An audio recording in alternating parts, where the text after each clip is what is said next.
Hi friends, இன்றைக்கி வீடியோவில் ஒரு சூப்பரான குக்கிங் விலாக் தான் பார்க்க போகிறோம். இதில் வந்து நல்ல க்ரீமியான தயிர் எப்படி பண்ணுறது அப்படின்ட்டும் ரெசிபி வந்து ஷேர் பண்ணியிருக்கேன். வீடியோவை ஸ்கிப் பண்ணாமல் பாருங்கள். மறக்காமல் வீடியோக்கு ஒரு லைக்கும் கொடுத்துருங்க. சரி, வாங்க வீடியோக்குள்ளே போகலாம்.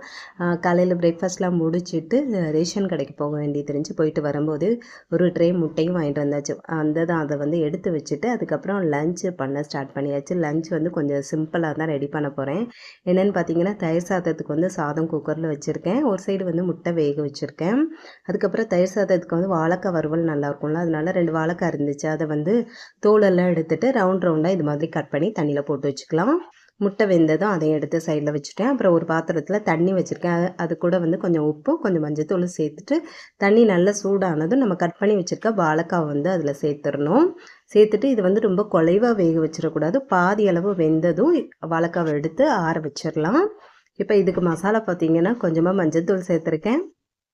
1 ஸ்பூன் போல் இஞ்சி பூண்டு பேஸ்ட்டு, காரத்துக்கு தேவையான மிளகாத்தூள், கொஞ்சம் மல்லித்தூளும் சேர்த்துருக்கேன். வேணும்னா கரம் மசாலா கூட சேர்த்துக்கலாம். கொஞ்சம் உப்பு சேர்த்துட்டு கொஞ்சமாக தண்ணி சேர்த்து மசாலாவை நல்லா மிக்ஸ் பண்ணி எடுத்துக்கலாம். இது இன்னும் கொஞ்சம் நல்லா கிறிஸ்பியாக வர்றதுக்காக 1 ஸ்பூன் அரிசி மாவு சேர்த்துட்டு கொஞ்சம் தண்ணி சேர்த்து நல்லா மிக்ஸ் பண்ணி எடுத்துட்டு நம்ம வேக வச்சுருக்க வாழைக்காவை அதில் சேர்த்து எல்லா மசாலா படுற அளவுக்கு மிக்ஸ் பண்ணி வச்சுட்டு ஒரு 10 நிமிஷம் வச்சிடலாம். அதுக்கப்புறம் தோசைக்கல்லில் கொஞ்சமாக எண்ணெய் சேர்த்துட்டு இதை வந்து ஃப்ரை பண்ணி எடுத்துடலாம். நல்லா ஹை ஃப்ளேமில் வச்சு ஃப்ரை பண்ணோம் அப்படின்னா நல்லா கிறிஸ்பியாக ரெடி ஆகிரும். இந்த அடிக்கிற வெயிலுக்கு வந்து சொல்லவே வேணாம். தயிர் சாதத்துக்கு கூட வச்சு சாப்பிட்றதுக்கு சூப்பராக இருக்கும். இது வந்து எல்லா சாம்பார் சாதம், ரச சாதம், வெரைட்டி ரைஸ் எல்லாத்துக்கும் கூட வச்சு சாப்பிட்றதுக்குமே அருமையாக இருக்கும். ட்ரை பண்ணி பார்த்துட்டு எப்படி இருக்குன்னு மறக்காமல் கமெண்ட்ஸில் சொல்லுங்கள். வெளியில் போயிட்டு வந்தாலே வெயிலுக்கு வந்து ரொம்ப டயர்டாகிடுது. வந்து கொஞ்சம் நேரம் உட்காந்தாச்சு. அதுக்கப்புறம் கொஞ்சம் சிம்பிளாக வந்து லஞ்ச் ரெடி பண்ணலாம் அப்படின்ட்டு பண்ணியாச்சு. என்னென்னு பார்த்தீங்கன்னா, வாழைக்காய் வறுவல், தயிர் சாதத்துக்கு வந்து தயிர் போட்டு மிக்ஸ் பண்ணி வச்சுருக்கேன். தாளிக்க வேணாம்னு சொல்லிட்டாங்க பசங்க, அதனால தாளிக்கல. அப்புறம் முட்டை வேக வச்சு வச்சுருக்கேன். பையனுக்கு மட்டும் 2 சப்பாத்தி போட்டு லஞ்ச் வந்து சூப்பராக முடிச்சாச்சு. அப்புறம் ஈவினிங்காக பார்த்தீங்கன்னா, டீ வந்து ஒரு சைடு வச்சுருக்கேன். ஒரு சைடு வந்து தயிருக்கு வந்து ரெடி பண்ணிடலாம் அப்படின்ட்டு 1/2 லிட்டர் பால் வந்து தண்ணி சேர்க்காமல் சூடு பண்ண வச்சுருக்கேன். பால் நல்லா கொதிக்கணும். அந்த மேலே மல்லாய் வரும்ல, அதை வந்து ஒரு ஸ்பூன் வச்சுட்டு மிக்ஸ் பண்ணி விட்டுட்டே இருங்க. அப்போ தான் வந்து தயிர் நல்லா கெட்டியாக வரும். நல்லா கொதிக்கணும் பால். இது வந்து பால் நல்லா கொதித்ததும் ஆற வச்சிடலாம். லேஸ் சூடு இருக்கும்போது நம்ம தயிர் சேர்த்து மிக்ஸ் பண்ணணும்.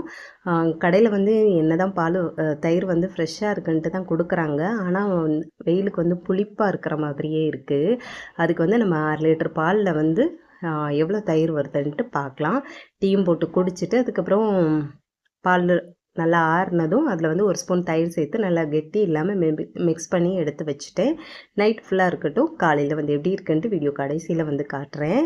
அப்புறம் நைட் டின்னருக்கு பார்த்திங்கன்னா, மாவு அரைச்சிருந்தேன்னா அதனால் நான் இட்லியை வச்சாச்சு. நல்லா சாஃப்டாக வந்துருந்துச்சு. அது கூட தேங்காய் சட்னியும் வச்சு சூப்பராக டின்னரும் முடிச்சாச்சு. இதுவுமே வந்து லைட்டாக இருக்கும் சாப்பிட்றதுக்கு. ஆனால் டேஸ்ட் வந்து செமையாக இருக்கும். யாருக்கெல்லாம் அந்த மாதிரி சாப்பிட பிடிக்கும்னு கமெண்ட்டில் சொல்லுங்கள். அப்புறம் இப்போ பார்த்தீங்கன்னா, தயிர் எந்த அளவு சூப்பராக வந்திருக்குன்னு பாருங்கள். கொஞ்சம் கூட புளிப்பும் இல்லை, நல்லா க்ரீமியாக சாப்பிட்றதுக்கும் அவ்வளோ டேஸ்ட்டாக இருந்துச்சு. நீங்களும் ட்ரை பண்ணி பாருங்கள். ட்ரை பண்ணி பார்த்துட்டு எப்படி இருக்குன்ட்டு கமெண்ட்ஸில் மறக்காமல் சொல்லுங்கள். வீடியோவுக்கு ஒரு லைக்கும் கொடுத்துருங்க. நாளைக்கு இன்னொரு வீடியோவில் பார்க்கலாம். Bye friends.